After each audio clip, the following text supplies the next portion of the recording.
Thank you sir. नमस्ते। बैठिए, thank you sir. परिचय दीजिए अपना। सर मैंने अपनी स्कूलिंग अपने घर जनपद से की है। तत्पश्चात मैंने अपना स्नातक डॉक्टर भीमराव अम्बेडकर यूनिवर्सिटी आगरा से फिजिक्स केमिस्ट्री मैथ विषयों में किया है सर। थोड़ा सा तेज बोलिए सर। तो आपने बीएससी कर रखा है जी सर। 2013 में। सर 13 साल हो गए। सर उस 2 साल मैंने सर होम ट्यूटर के रूप में कार्य किया है। 2016 से सर मैं तैयारी में हूँ। 2016 से तैयारी कर रहा हूँ सर सिविल की। अब 10 साल माने। जी सर। ठीक है। ये बीच में डीएलएड आपने कर लिया है? जी सर। तैयारी के दौरान सर। क्यों कर लिया? सर ऐसे सर कोई प्लान नहीं था बहुत ज़्यादा। सर जो ईयर गैप हो रहा था सर, तो उस वजह से थोड़ा सा। ईयर गैप खुद नहीं जस्टिफाई करेगा। 2 साल आप होम ट्यूटर रहे, ये तो चलिए समझ में आती बात। डीएलएड करने के पीछे कुछ आपका लक्ष्य रहा होगा ना? सर लक्ष्य तो एक लक्ष्य ये भी था कि शिक्षक के रूप में कार्य करना, लेकिन सर प्राथमिक उद्देश्य सिविल सेवक के रूप में समाज के लिए कार्य करना है सर। डीएलएड को लेकर के अभी कोई डिसीजन आया 2-3 दिन पहले, क्या है, कुछ आइडिया है आपको? सॉरी सर अभी नहीं इसके बारे में। नहीं। अच्छा, चलिए, तो फिलहाल तो आपने बीएससी किया भौतिकी रसायन गणित के साथ, ये सब विषय है। आप ऐसे क्या बनना चाहते हैं? Deputy collector? जी सर। Deputy SP? नहीं सर, डिप्टी एसपी के लिए सर एलिजिबल नहीं हूँ। कोई बात नहीं, मतलब आप का जो फर्स्ट प्रेफरेंस है वो डिप्टी कलेक्टर के लिए। तो डिप्टी कलेक्टर आप बनेंगे तो ये तो डीएलएड में जो आपने पढ़ाई लिखाई की ये काम आएगा, ना तो आपने फिजिक्स केमिस्ट्री मैथमेटिक्स आपकी काम आएगी। जी सर। क्या काम आएगा फिर? सर व्यवहारिक रूप से तो दोनों ही काम आएंगे सर, क्योंकि सर एक प्रशासनिक अधिकारी को कई जटिल समस्याओं को सुलझाना पड़ता है। ठीक तो है। सर साइंस पढ़ने से तार्किक विश्लेषण या तार्किक क्षमता का विकास हुआ है सर। और सर डीएलएड मदद जो प्राथमिक और माध्यमिक जो समस्याएं हैं उनको भी सुलझाना एक प्रशासनिक अधिकारी के रूप में सर दायित्व है, तो उसमें भी सर मदद कर सकते हैं डीएलएड। अगर कोई शिक्षा विभाग वाला पद आपको मिले इसमें, तो शिक्षा विभाग का कोई पद है जिसके लिए आपने सर प्रेफरेंस में? नहीं सर, प्रेफरेंस में ऐसा कोई पद नहीं है नहीं, तो फिर तो चलिए कोई बात नहीं। डिप्टी कलेक्टर बनने के लिए जी सर जो अर्हताएं चाहिए वो तो आप पूरी कर रहे हैं सर। कुछ एक क्वालिटीज होनी चाहिए उसमें, सर आप में है? सर मैं मानता हूँ कुछ क्वालिटियाँ हैं ऐसी। बताइए कौन सी क्वालिटी आप में है जो डिप्टी कलेक्टर जिसके आधार पर आपको बना दिया जाना चाहिए? सर एक तो धैर्य है मेरे अंदर, जो किसी भी समस्या के समाधान के लिए प्राथमिक शर्त हो सकती है। और सर हार्ड वर्किंग, जो प्रशासन में जो दिनों दिन के कार्य हैं उनमें सर मदद कर सकते हैं। ये सब 2 गुण अभी मैं सोच पा रहा हूँ। कैसे हम माने, मतलब आप कह दें और हम मान लें? नहीं सर, कोई उदाहरण देकर कुछ बताइए, कुछ समझाइए। सर अभी कोई फील्ड वर्क का कोई अनुभव नहीं है सर, तो कुछ एक कमियां आपके अंदर हो तो बताइए, अगर है तो बताइए, नहीं तो कोई बात नहीं। नहीं सर, कमियां तो हर इंसान में होती है कमोबेश थोड़ी बहुत। क्या है मेरे अंदर सर कमी, एक तो मैं अधिक भावुक हूँ सर। मैं ये मानता हूँ कि सब यही बता रहे हैं, सब लोग तय कर लिए हैं कि यही बताना है सर। औरों का तो नहीं पता सर, लेकिन मैं मानता हूँ कि सर ये कमी मेरे अंदर जेन्युइन कमी है। मतलब ये बहुत लोकप्रिय कमी है, भावुक होना सर। ठीक है सर। देखिए, जो लोग इमोशनल होते हैं वो रैशनल नहीं होते, क्योंकि रैशनैलिटी और इमोशनैलिटी में पैराडॉक्स है। तो आप कह रहे हैं मैं बहुत भावुक हूं, इसका मतलब ये हुआ कि आप रैशनल नहीं हैं। नहीं सर, ऐसा नहीं है। भावुक जो होता है वो रैशनल नहीं होता है। कभी कभी कुछ ऐसी परिस्थितियां होती हैं या व्यक्तिगत कुछ ऐसी परिस्थिति उत्पन्न होती है तो इंसान ना चाहते हुए भी उसमें रेशनलिटी नहीं हो सकता है। वहाँ पर अगर वो भावुक नहीं होगा, जैसे एक सिचुएशन बताइए, कोई उदाहरण। जैसे सर कहीं बहुत खतरनाक एक्सीडेंट हुआ है तो वहाँ पर सर रैशनैलिटी और भावुकता दोनों ही चाहिए, क्योंकि अगर आप बहुत तार्किक रूप से सोचेंगे तो हो सकता है कि उस सिचुएशन को हैंडल आप एक जड़वत रूप से ही कर सकें, और जिसके साथ एक्सीडेंट हुआ है उसको इमोशनली जो सपोर्ट चाहिए वो आप ना दे सकें सर। एक ही सोच पा रहा हूँ सर। नहीं, मान लीजिए कि आप बैलेंस बनाएंगे तो क्या क्या करेंगे? सर यही है कि सर जो पीड़ित है उसको भी थोड़ा सा महसूस हो कि सर जो आपकी मदद कर रहा है वो भी आपका दर्द महसूस नहीं, कर वो रहा है। एक्शंस में बताइए ना, हम तो ओपन क्वेश्चन दे रहे हैं। सर क्या क्या करें, क्या क्या स्टेप उठाएंगे? सर एक्सीडेंट को लेके सर सबसे पहले तो सर प्राथमिक जो उपचार है उसके लिए कोशिश करेंगे सर, और सही इलाज हो सके। आप ये नहीं प्रतिज्ञा कर ले, ये नहीं कहेंगे कि उसको लेकर अस्पताल जाएंगे। सर भाई what action will you take? भाई बहुत भावुक जो होगा वो तो बैठ के रोएगा उसके साथ, ये रो रहा है हम भी रोए। नहीं सर भावुक, लेकिन जो रैशनल होगा वो एम्बुलेंस बुलाएगा और उसकी मदद में हॉस्पिटल लेकर पहुंचेगा उसको। जी सर। सर तो कुछ एकदम प्रैक्टिकली उसका निदान देना चाहिए ना। जी सर। मान लीजिए कि आप प्रशासनिक अधिकारी हैं, सब डिविजनल मजिस्ट्रेट के रूप में या डिप्टी कलेक्टर के रूप में, और जहां आपकी पोस्टिंग है वहां आपको एक मान लीजिए वहां आंदोलन की स्थिति है और बहुत अशांति है,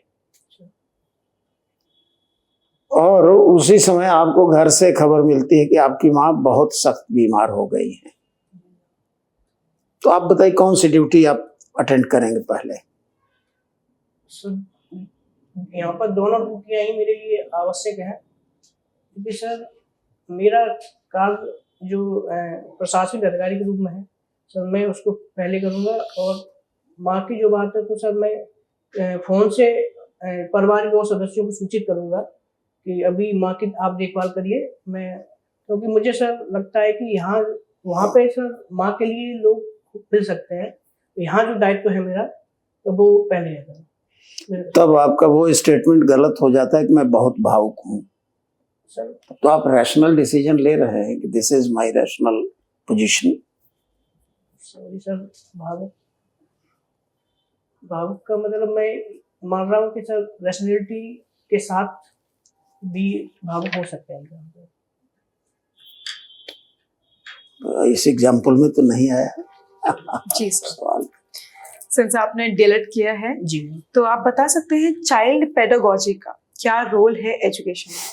सो मैम चाइल्ड पेडागोजी का मेन है कि बच्चों के साथ कैसे डील करना है एक शिक्षक को, उनकी क्या क्या समस्याएं हैं और उनकी दिनचर्या जो है वो कैसे प्रभावित करती है उनको, ये सब मैम सीख मिलती है। बिल्कुल ठीक है। आपने संविधान पढ़ा होगा, जी मैम। आपने इम्पीचमेंट प्रोसेस पढ़ा होगा, जी मैम। ये कब किया जाता है और किसके लिए किया जाता है?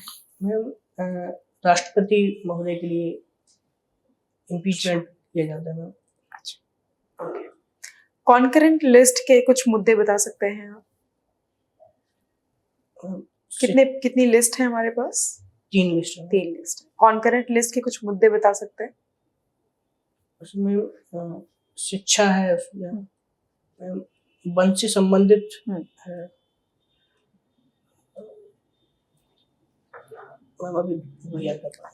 ठीक है। थोड़ी देर पहले आप इमोशंस की बात कर रहे थे, सेंटिमेंट्स की बात कर रहे थे, तो इमोशनल इंटेलिजेंस एक शब्द है, क्या मतलब होता है इसका? मैम इसका मतलब है कि अपनी भावनाओं को समझते हुए दूसरी की भावनाओं को समझना और उसके अनुसार प्रतिक्रिया करना है। आखिरी क्वेश्चन, इंटेग्रिटी शब्द को आप कैसे डिफाइन करते हैं? आपकी नजर में इंटेग्रिटी क्या है? इंटेग्रिटी से तात्पर्य है आपकी करनी कथनी में कोई अंतर नहीं होना चाहिए, जैसा आप सोचते हैं वैसे ही आप कृत्य करें। ओके, ठीक। सो न्यूज़पेपर पढ़ते हैं? जी सर। कौन सा? दैनिक जागरण। संपादक कौन है? सॉरी। न्यूज़पेपर पढ़ते हैं कि न्यूज़ वगैरह ऐप से कलेक्ट करते हैं मोबाइल के थ्रू? नहीं सर, न्यूज़पेपर मंगा के पढ़ते हैं सर, लेकिन पढ़ते हैं। संपादक न्यूज़ क्लिक करके एक न्यूज़ ऐप है, न्यूज़ क्लिक, कभी नजर पड़ी उस पर? सर सुना है, लेकिन अभी एक हफ्ते के अंदर चर्चा में था इस पे। सुना है सर, लेकिन अभी बहुत ज्यादा जानकारी नहीं है। लंबी धनराशि का जुर्माना हुआ है। सुना है सर। नहीं आइडिया? नहीं उत्तर प्रदेश नहीं देखा तो इंडिया नहीं देखा, सर। सुन रखा है आपने इस स्लोगन को? जी सर। किसका सूत्र वाक्य है ये? सर ये उत्तर प्रदेश पर्यटन विभाग का। ठीक है। सूत्र वाक्य है सर। तो हाइपरबोल नहीं लगता? उत्तर प्रदेश नहीं देखा तो इंडिया नहीं देखा, ऐसा उत्तर प्रदेश में क्या है? सर ये पर्यटन को आकर्षित करने के लिए ये सर स्लोगन गढ़ा गया है, क्योंकि सर उत्तर प्रदेश में जो विविधता है उसको देखते हुए शायद सरकार ने इस स्लोगन को गढ़ा है सर। क्या करें, मतलब हम पर्यटन को देखते हुए पर्यटक को लुभाने के लिए हम गलत विज्ञापन करें? नहीं सर, पर्यटन को बढ़ावा देने के लिए सरकार की मंशा ही होगी। तमाम गलत विज्ञापन होते हैं जब सरकार एक्शन लेती है, और सरकार खुद इस तरह से कह रहे उत्तर प्रदेश नहीं देखा तो इंडिया नहीं देखा। नहीं सर, इसको गलत नहीं ठहराया जा सकता है सर, क्योंकि सर उत्तर प्रदेश में कई ऐसी विविधताएं जैसे सांस्कृतिक विविधताएं हैं, और यहाँ की सर धरोहरें हैं, तो और मंदिर हैं, तो उनकी वजह से सर ऐसा सरकार ने सोचा होगा। ठीक है। अभी शंकराचार्य जी बहुत चर्चित है। जी सर। किस पीठ के हैं? सर सॉरी चारों पीठ आपको पता होगा ना? सर पता है, लेकिन सर शंकराचार्यों की 4 पीठ या 4 पीठ के 4 शंकराचार्य। सर चारों भी याद नहीं है, कुछ पीठे याद हैं सर। स्वामी अभिमुक्तेश्वरानंद चर्चा में है। जी सर। क्यों चर्चा में है? सर अभी माघ मेला में सर उनको स्नान करने वजह से सर प्रशासन और उनके बीच थोड़ा सर वैसा माहौल बन गया था सर, तो उस वजह से सर वो चर्चा। नहीं, वो सब तो चलिए, जो माहौल बन गया था सर बिना स्नान किए चले गए, जी। उनके शिष्यों को बटुकों की चोटी खींच करके हाँ पीटा सर। गया, जी सर, न्यूज़ ऐसी है। पुलिस ने पीटा, वीडियो वायरल दिखाई पड़ रहा है उसमें। सर फिर हमारे मुख्यमंत्री जी ने इनडायरेक्ट रूप से कालनेमी शब्द जी, का जी इस्तेमाल सर। किया उनके लिए। कालनेमी आपको पता है ना? सर कालनेमी जो भेष बदल कर रहते हैं सर, शायद किसको बोलते हैं? सर किस अर्थ में मुख्यमंत्री जी ने इस्तेमाल किया था कालनेमी शब्द? उन्होंने सेंटेंस बोला था। सर उनका मानना ये कि ये अभी सुप्रीम कोर्ट में इनका धर्म की आड़ में बहुत सारे कालनेमी पाखंड कर रहे हैं। हाँ सर। इस तरह से सर जो नाम जैसे उसके बाद डिप्टी सीएम ने क्या किया कि आदरणीय शंकराचार्य जी से आग्रह किया। कालनेमी शब्द का प्रयोग किसी काव्य महाकाव्य में हुआ है क्या, किसी कथानक में? सर हुआ तो है सर, लेकिन अभी एग्जैक्ट याद नहीं है। तो दूसरे डिप्टी सीएम ने बटुकों को बुलाकर दही जलेबी खिलाया, सम्मान किया। सर, ये सरकार की बटी बटी राय है। सर सरकार का उद्देश्य विवाद को बढ़ाना नहीं है।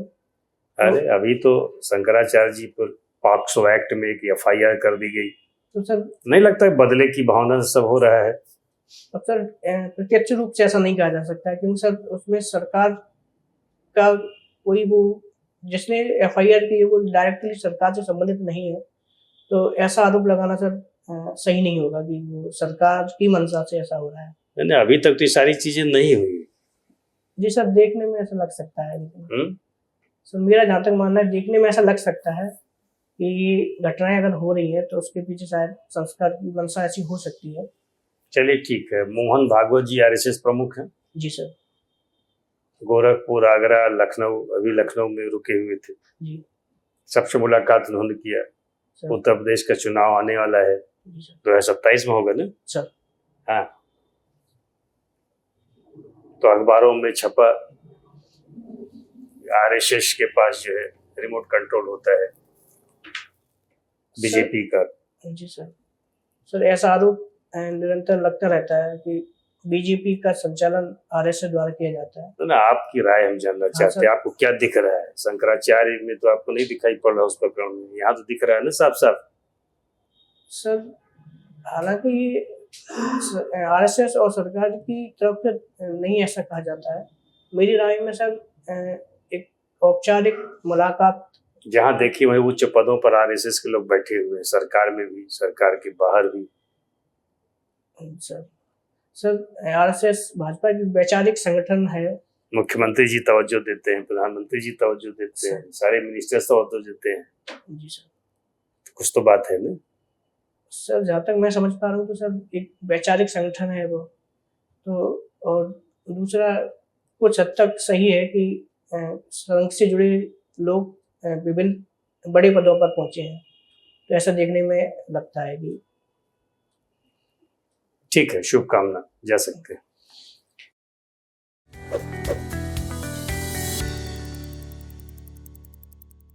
बैठिए। कैसा रहा इंटरव्यू आपका? सर थोड़ा ठीक लग रहा है। थोड़ा ठीक लगा, ज्यादा ठीक कैसे होगा? सर आप लोग नहीं, आप बताइए कहाँ कहाँ आपको लगा कि और ठीक किया जा सकता था? सर जैसे सर भावुकता और पर्सनैलिटी के प्रश्न को सर मुझे लगा सही से डील नहीं कर पाया। ठीक है। और सर लास्ट में जो आपने पूछा सरकार और आरएसएस का संबंध, उसमें भी सर थोड़ा सा मुझे लगा कि फंसा हुआ। नहीं, सरकार और आरएसएस नहीं पूछा, बीजेपी और आरएसएस पूछा। सरकार और बीजेपी अलग अलग है, सरकार तो किसी की हो सकती है। देखिए इन सब सवालों का ऐसे कोई सटीक जवाब नहीं रहता, कैसे इन सवालों को आप टैक्टफुली हैंडल करते हैं, बस ये है मामला, है ना? कुल मिला ठीक था वो, कुछ ऐसे आपने उसमें एक्सेप्ट नहीं किया।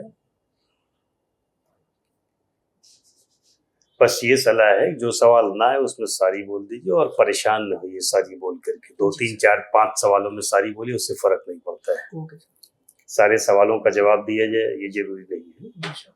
कुछ एक सवालों का अच्छा जवाब देकर के आप दिल जीत सकते हैं बोर्ड का, है ना? न्यूज़पेपर पढ़िए, न्यूज़ सुनिए, उस पर अपनी समझ बनाइए, जो चर्चित मुद्दे हैं, टू द पॉइंट उसका जवाब दीजिए।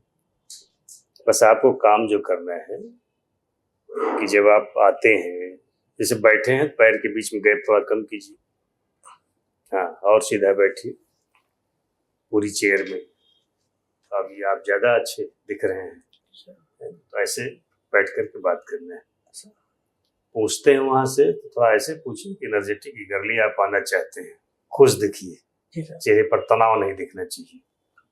तो अंदर आइए तो एक बार में पूरे बोर्ड को अभिवादन कीजिए, अलग अलग करने की जरूरत नहीं। सर जैसे चेयर को करके मेम को करना नहीं, चेयरपर्सन को वहां आप पूछेंगे, चेयरपर्सन से पूछेंगे जो बोर्ड का चेयरमैन होगा, कोई लेडी मेंबर यहाँ पर नहीं है, मेंबर जी।